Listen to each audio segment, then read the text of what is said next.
Hey guys, I'm Brittany from Quarter Acre Roots, where we talk about turning your yard into a garden, and today we're talking about how to propagate plants from the ribes genus. So that means currants, like this black currant here, and gooseberry plants. Now I like to focus on helping you turn your yard into a garden, and one of my favorite things is plant propagation. You can buy something once and learn how to grow from that to grow more of it if you like it, or to pass it on to others. So as you can see here from this black currant plant, it is not actively growing, and looking at me, it is very cold outside. It is currently December in Maryland zone 7, so it's about 20 degrees outside, which is exactly what currants like and need.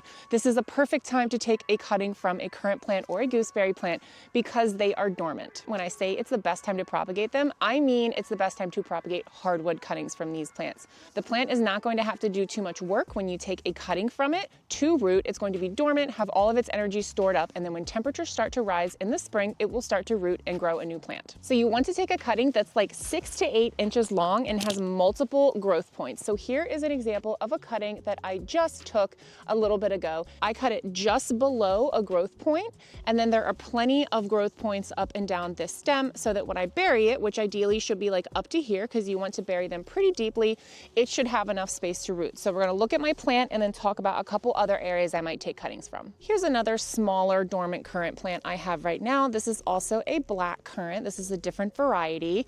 And what I'm going to do here is look at this growth. You see this is the initial growth, and then it had new growth coming off the sides here. So what I'm going to do, because I don't want to take any of these stems that have growth coming off of it, I'm going to look at one of these longer new growth from last year and take that. This cutting right here actually looks like a really good example because of its length and the thickness down at the bottom. So I am going to go ahead and cut that one off.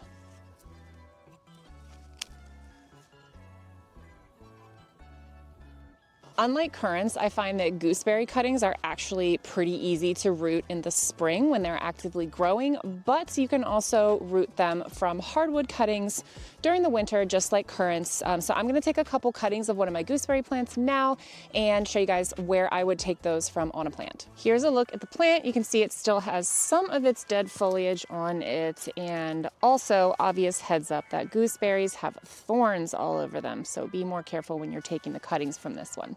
So for this plant, I'm just going to pick kind of the wonkiest stem that's coming out the farthest, and probably this one right here, and then take the cutting similar to what I did for the currants, just a 6 to 8 inch cutting from the hardwood area.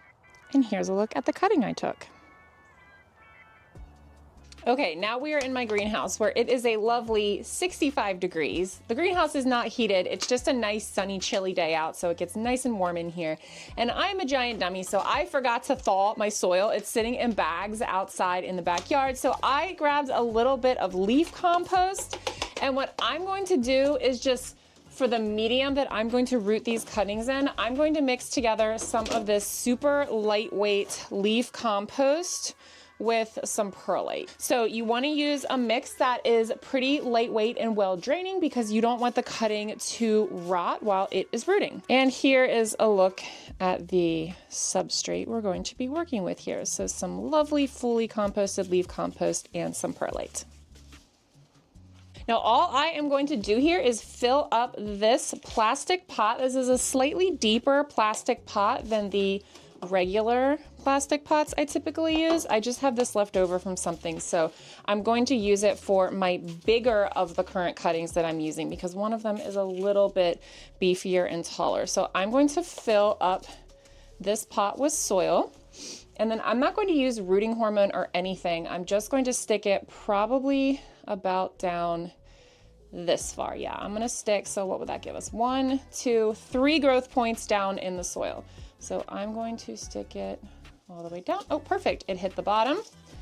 And then I'm going to add in just a little bit more soil on the top here, and then we're done. Even just working with these dormant cuttings, they have such a strong currant smell. If you've ever smelled a currant bush and their foliage, you know exactly what I mean. Once I've got my cutting potted up, I'm actually not going to keep it here in the greenhouse. A lot of propagations need heat, so you use things like a heat map, like when you're seed starting.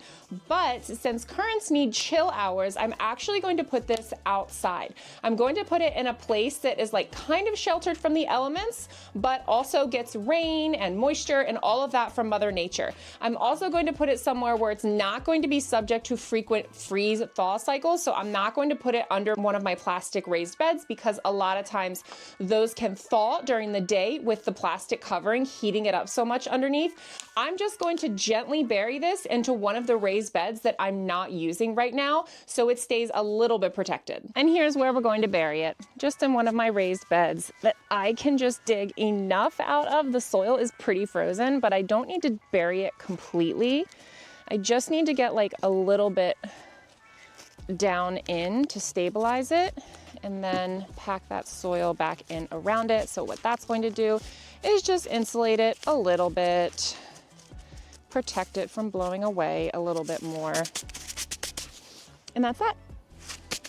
I will probably try and do a video in the spring to show you guys how these are sprouting, but until then, we are just going to let Mother Nature take care of everything. Until next time, happy planting.